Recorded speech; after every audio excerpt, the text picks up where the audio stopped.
Dalam Undang-Undang Nomor 33 Tahun 2004 tentang perimbangan keuangan antara pemerintah pusat dan pemerintah daerah hanya mengatur perimbangan keuangan bagi daerah yang memiliki sumber daya alam. Sedangkan Bali tidak memiliki sumber daya alam seperti pertambangan, gas bumi, dan minyak. Bali hanya memiliki adat dan budaya sebagai daya tarik wisata.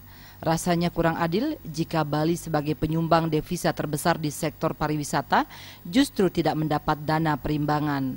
Kini ada angin segar berhembus bagi Bali.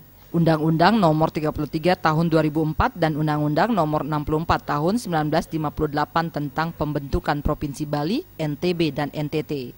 Rencana revisi kedua undang-undang tersebut bahkan sudah masuk prolegnas atau program legislasi nasional. Wakil Ketua DPD PDIP Bali IGN Kusuma Klakan menyatakan mendukung langkah Bali merebut dana perimbangan dari pemerintah pusat.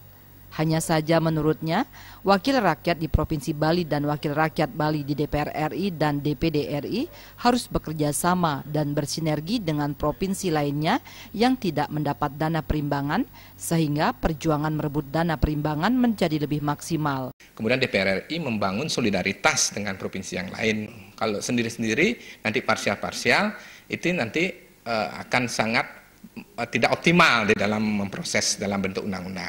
Selama ini Bali hanya mendapat dana alokasi khusus dan dana alokasi umum yang nilainya sangat kecil. Besaran dana itu sangat tidak sebanding dengan beban materi yang harus dikeluarkan untuk pelestarian adat dan budaya Bali. Indra Wijaya, Bali TV.